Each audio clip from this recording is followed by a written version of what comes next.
Amira was a young orphan girl who had lost her parents when she was very small. Her only relatives were her aunt and uncle, who lived in a small dusty village far from the city. They took her in but not out of love. They treated her like a servant instead of family. Every morning before sunrise, Amira would fetch water from the well, wash clothes and cook food while her aunt shouted orders from her chair. Her uncle often complained that she ate too much, even though she was always hungry. The small mud house they lived in had only 2 rooms. Amira was not allowed to sleep inside. She slept on a mat near the kitchen stove beside the firewood. The smoke made her cough at night, but she never complained. She had learned long ago that tears and words did not change her situation. What kept her going was her quiet belief that one day, life would become better. Amira loved the stars. At night, when everyone was asleep, she would sneak outside, look up at the sky and whisper, "Mama, Papa, I hope you can see me. I'm trying to be strong." Sometimes she imagined her parents smiling down at her, and that gave her comfort. Her aunt, however, saw her kindness as weakness. "You're too soft," she often said. "The world will eat you alive." But Amira believed that being kind was not weakness, it was strength. Even when her cousin Bola made fun of her torn clothes, Amira just smiled and said nothing. One dark morning, the sky was heavy with rain clouds. Amira was sweeping the yard when her aunt's voice cut through the air. "Amira, did you burn the yam again?" Amira ran to the kitchen trembling. The yam had burned slightly because she had fallen asleep beside the fire after working all night. Her aunt's face turned red with anger. "You useless girl," she shouted. "I'm tired of feeding you. Pack your things and get out of my house." Amira froze. "Auntie, please? I have nowhere to go," she said in a small voice. Her aunt didn't listen. She grabbed Amira's small bag, the one that held her only 2 dresses, and threw it outside into the rain. "Leave now before my husband comes back. Go." Tears filled Amira's eyes as she looked around one last time. The house that had been her prison now stood cold behind her. Without a word, she picked up her bag and walked away. The rain began to fall harder, washing the dust off her feet as she walked down the muddy road. She had no umbrella, no shoes, and no food. Her thin dress stuck to her body as the wind blew. Her hair was wet and heavy, but she didn't stop walking. She didn't know where she was going, only that she couldn't go back. As she walked past the farms and the small market, some people looked at her with pity, but no one offered help. To them, she was just another poor orphan girl, another problem they didn't want to face. By evening, her feet were sore and her stomach ached with hunger. She found an old mango tree by the roadside and sat under it, hugging her small bag tightly.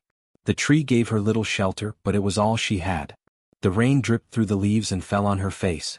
Amira closed her eyes and whispered softly, "God, please? I'm not asking for much. Just one good person. Someone who won't treat me like I'm nothing." Her voice trembled, but she kept talking as if someone was listening. "I don't need money. I don't need a big house. I just want a chance to live, to be loved, to be safe." A flash of lightning lit up the sky, followed by thunder that shook the ground. But Amira didn't move. She wrapped her arms around herself and began to sing a quiet song her mother used to sing. "Even when the rain falls, the sun will rise again. Even when tears come, hope will find the way." Her voice was weak, but in the silence of the night, it sounded like courage. The road was empty except for the sound of the rain and the distant bark of dogs. Amira leaned against the tree trunk and closed her eyes. She thought about her parents, how they used to laugh, how her mother used to braid her hair. The memories were warm and they helped her forget the cold for a while. As she drifted in and out of sleep, she dreamed of a world where she didn't have to beg for kindness. In her dream, she saw herself in a clean dress, smiling, holding books and teaching children. It was a small dream, but it was enough to keep her heart alive. Hours passed. The rain slowed to a drizzle. The sky grew darker, and the village lights in the distance faded one by one. Amira hugged her knees and whispered again, "Please, just one good person." Somewhere far away in a large mansion beyond the hills, a young billionaire prince named Tun sat by his window, looking out at the same rain. He had everything, money, cars, servants, but he felt something missing in his life. He didn't know that at that very moment, a small, soaked girl under a mango tree was about to change his life forever. As the wind blew softly through the leaves, Amira looked up at the sky one last time before closing her eyes. She didn't know what tomorrow would bring, but she believed that life had not forgotten her completely. The rain might have chased her from her home, but it also washed away her past, making space for something new. And so, under that old mango tree, cold and tired but full of silent faith, Amira began the first step of a journey she didn't yet understand. A journey that would take her from pain to peace, from rejection to love, from the edge of despair to a destiny brighter than she could imagine. The night grew quiet. The stars appeared one by one. And though Amira didn't know it, her prayer had already been heard. The rain fell harder, soaking Amira completely. Her thin dress clung to her skin, and her small hands trembled as she tried to pull her bag closer to her chest. The night was cold and the wind howled through the trees. She felt weaker with every minute that passed. Just when she thought she couldn't stay awake any longer, bright headlights appeared on the muddy road. A sleek black car slowed down beside her. The sound of the engine hummed softly as the door opened, and a tall man stepped out, holding an umbrella. He looked out of place in the small village road. His clothes were clean and elegant, his shoes untouched by mud, and his voice calm yet commanding. "Young lady," he said gently, "what are you doing out here alone in this weather?" Amira blinked, her eyes full of tears. For a moment she was too shocked to speak. No one had ever spoken to her that kindly before. I have nowhere to go, sir," she whispered, her voice trembling. The man looked at her carefully. She was young, maybe 18, her face pale from the cold. Her dress was torn, her feet bare, and yet there was something pure about her eyes, something that showed strength beneath the sadness. He took a small step closer. "You'll get sick if you stay here. Come, get in the car." Amira shook her head quickly. "No, sir. I don't want to cause trouble." The man smiled faintly. "You're not causing trouble. My name is Tund." He hesitated, then added softly, "Prince Tund." Amira's eyes widened. "A prince?" she whispered. She had only heard stories of princes, men who lived in palaces far away from poor girls like her. Tund nodded slightly, though he didn't like to show off his title. "Yes. But right now, I'm just someone who doesn't want to see you suffer." He extended his hand. "Please come with me." Amira looked at his hand, unsure if she should trust him. Her aunt had always warned her that rich people could be cruel. But there was something honest in his voice, something that felt safe. Slowly she stood up and took his hand. His grip was warm, and for the first time that night she felt comfort. Tund opened the car door for her and helped her inside. The soft leather seat felt strange under her, too soft, too clean for someone like her. She held her small bag tightly on her lap as he started the engine. The car moved slowly through the dark road. Raindrops tapped against the windows and the headlights cut through the mist. Amira looked outside, watching the trees and muddy fields pass by. She couldn't believe what was happening. Just hours ago she had been thrown out of her home. Now she was sitting inside a luxury car beside a man who had called himself a prince. Tund glanced at her through the mirror. She looked fragile but brave. "What's your name?" he asked softly. "Amira," she replied. "That's a beautiful name," he said. "Do you have any family nearby?" She shook her head. "No, sir. My parents died when I was small. I lived with my aunt, but she sent me away today." Tund frowned. "Why would anyone send away a child on a night like this?" Amira looked down, her fingers twisting the edge of her wet dress. She said, "I was a burden. I tried my best to help, but nothing was ever enough." For a moment there was silence in the car. The only sound was the rain and the soft hum of the engine. Tund's heart tightened. He had seen poverty before. He had donated money, built schools, and helped children. But he had never sat beside someone who had truly lived that pain. Looking at Amira, he felt something new, not pity but deep compassion. "Amira," he said quietly, "sometimes people treat others badly because they don't understand kindness. But you seem to carry kindness even in your tears." Her eyes widened slightly. No one had ever spoken to her that way. "Thank you, sir," she said softly. "You are very kind." He smiled a little. "You can just call me Tund." She hesitated, then nodded. "Thank you, Tund." When they reached the main road, Tund turned onto a long driveway leading to a large estate hidden behind tall trees. The house glowed with warm lights. Amira's mouth opened slightly in surprise. She had never seen such a beautiful place. "This is where I'm staying," Tund said. "Don't be afraid. You'll be safe here." As the car stopped, two guards came forward, but Tund waved them off. "She's with me," he said firmly. Then he turned to Amira. "Come inside. You need to get dry and eat something." Amira followed him quietly, her bare feet stepping onto the marble floor. The air inside was warm, and the smell of food made her stomach growl softly. A kind-looking older woman approached, the housekeeper, Mama Risi. "Mama Risi," Tund said, "please prepare a warm meal and some clothes for her." "Yes, sir," the woman said with a smile. "Poor child, she's freezing." Come with me, dear. Amira followed her, feeling shy. When she came out later wearing clean clothes and holding a bowl of hot soup, she saw Tund sitting near the fireplace, staring into the flames. Sit, he said gently, motioning to the chair beside him. Amira sat down, sipping the soup slowly. It tasted better than anything she had ever eaten. Warm tears filled her eyes again, but this time they were tears of relief. Tund noticed. Why are you crying? He asked softly. Amira wiped her eyes. Because no one has ever been this kind to me. I don't even know why you helped me. Tund looked at her thoughtfully. Because sometimes helping one person can change two lives. Theirs and yours. Amira looked at him, unsure what he meant. But something about his words made her heart feel light. Later that night, as she lay in a soft bed for the first time in her life, Amira looked out the window at the falling rain. The moonlight shone through the glass and she whispered with a small smile, "Thank you, God.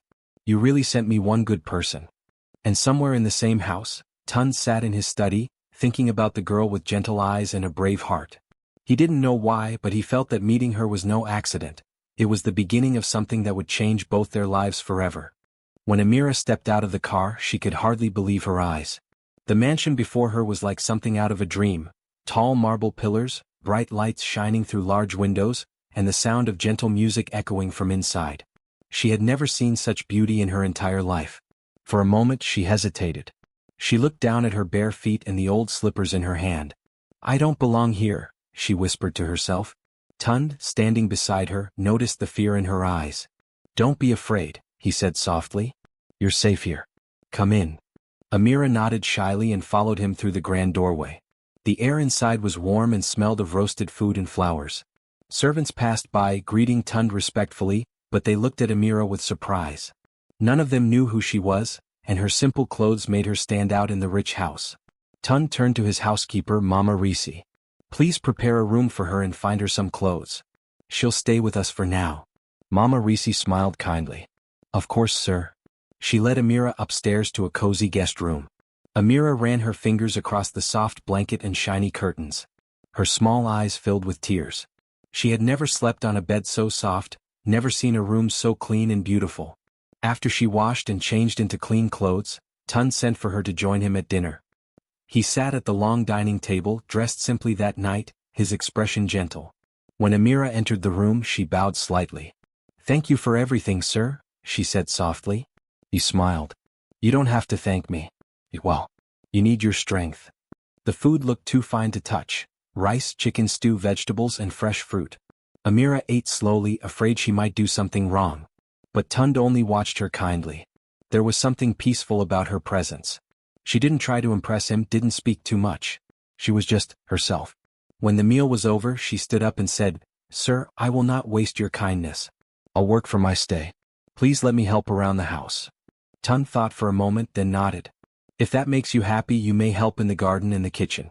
But remember, you're not a servant here. You're a guest." Amira smiled gently. "Yes, sir." The next morning she woke up early. The house was quiet, the sky still gray from the last night's rain. She tied a scarf around her hair and went to the garden. The flowers were drooping from the storm, their petals heavy with water. She knelt down, touching them gently, whispering to herself, "Everything grows again after rain." Tund watched her from the balcony.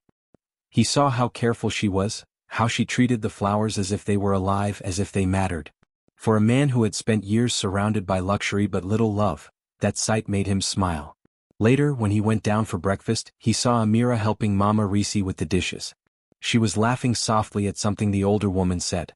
It was the first time he had heard laughter in his home since his parents passed away. Over the next few days, Amira became part of the household in small but meaningful ways. She helped in the kitchen, served tea to visitors, and often read to the younger workers who couldn't read well. She never acted proud, never demanded anything. Tund noticed how everyone in the mansion liked her. Even the guards, who were usually serious, smiled when she passed by. Her kindness was like sunlight, quiet but strong enough to change the mood of everyone around her. One afternoon, Tund found her sitting by the garden, humming a song softly. He walked closer and asked, "That song, where did you learn it?" She smiled faintly. "My mother used to sing it to me when I was little, before she died." Tund sat beside her. "It's beautiful." Amira nodded. She said the song was about hope. That even when the night is long, morning always comes. For a moment neither of them spoke. The breeze was gentle and the flowers swayed quietly. Tund looked at her and said, "You're very strong, Amira. Most people in your place would be angry at the world." She shook her head. "Anger doesn't heal anything.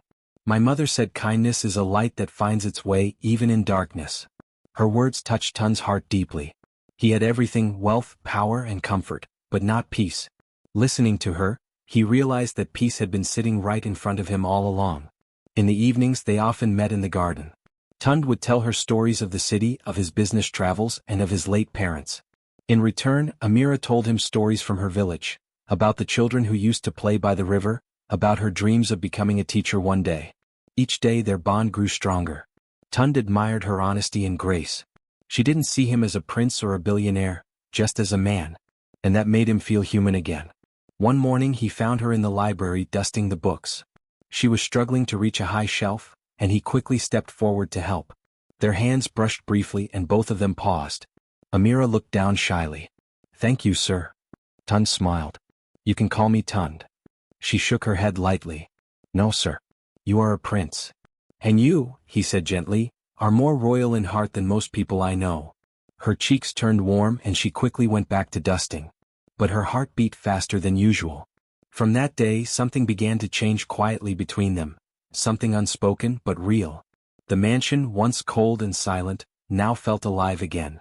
The laughter of the workers, the scent of flowers, the sound of footsteps, everything seemed brighter.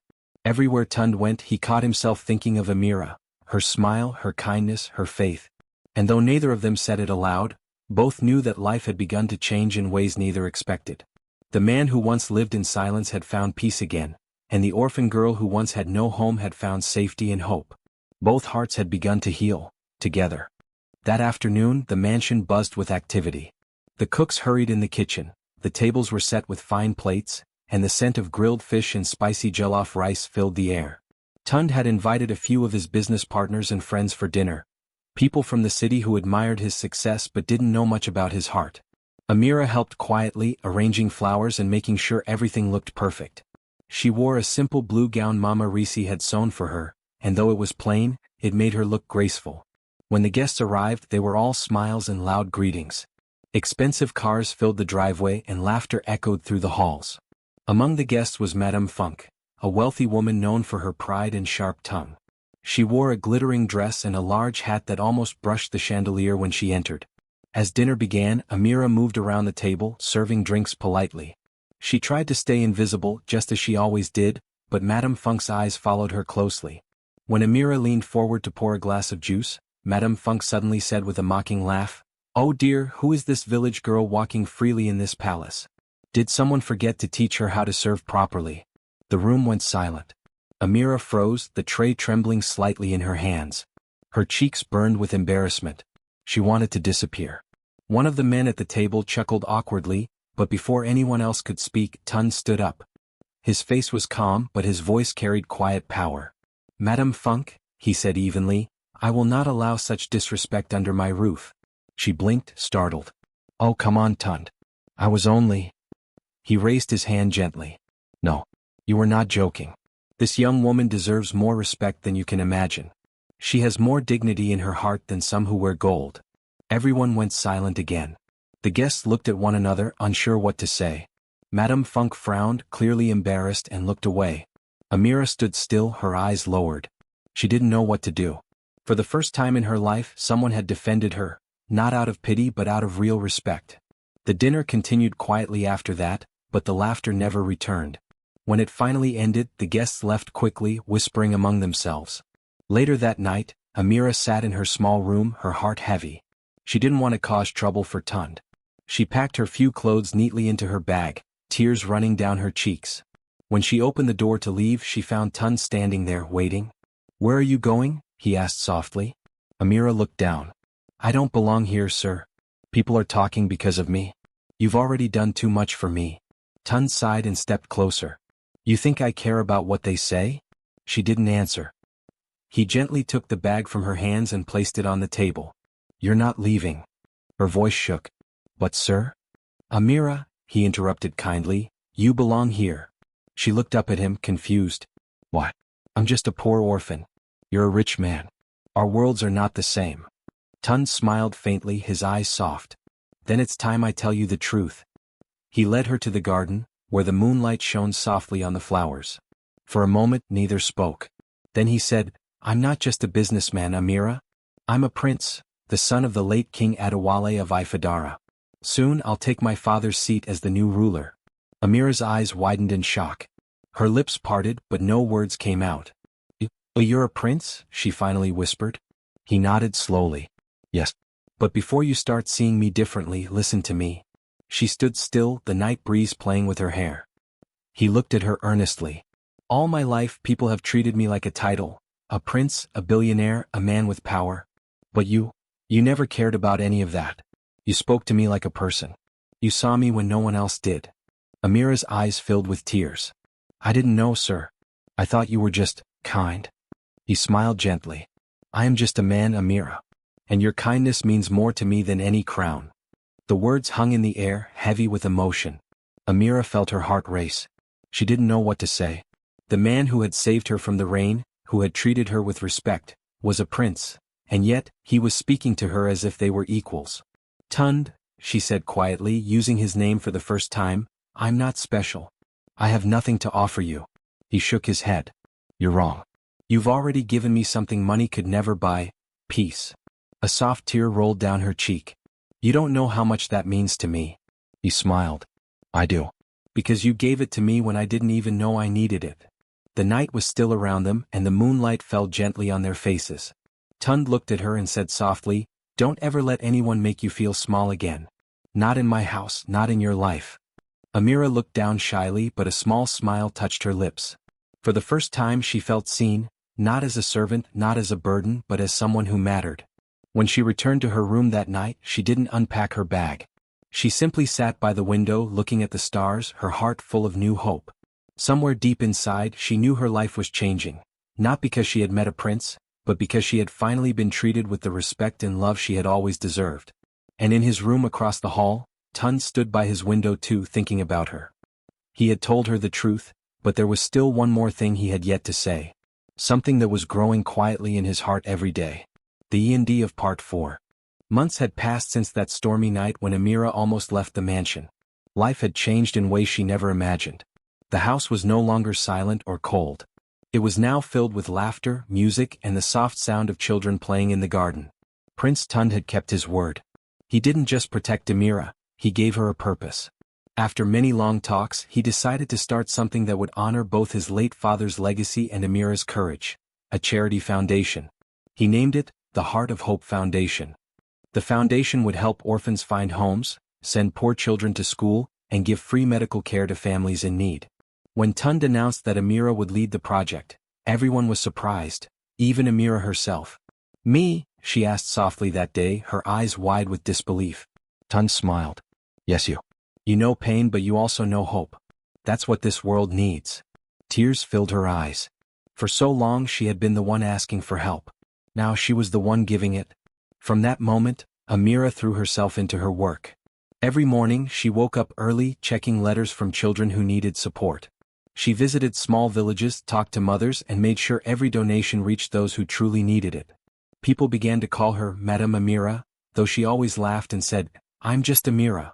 Tund watched her with quiet admiration. He no longer saw her as the girl he found crying in the rain. She was now a woman with purpose, confidence, and grace. Her kindness had become her crown. The day of the foundation's grand opening arrived. The palace courtyard was decorated with flowers and ribbons. Children from nearby schools came to sing. The air was filled with the scent of roses and joy. Reporters and guests gathered, waiting for Prince Tund to speak. He stood on the stage beside Amira, looking proud yet humble. When it was his turn to talk, he took the microphone, paused for a moment, and smiled gently at the crowd. Today, he began, we celebrate not just a project but a story. A story of hope, kindness, and second chances. He turned toward Amira, his eyes full of warmth. Sometimes, he continued, angels come in simple clothes. This young woman reminded me that kindness still exists. She gave me back my heart. The crowd fell silent for a moment, then broke into loud applause. Some people wiped away tears. Amira stood beside him, her eyes glistening. When it was her turn to speak, she held the microphone with shaking hands and said softly, "Sir, you gave me more than help, you gave me hope. I was once a lost girl in the rain, but you saw me as a person. You taught me that love can heal and kindness can rebuild lives." Her voice trembled, but her words touched everyone deeply.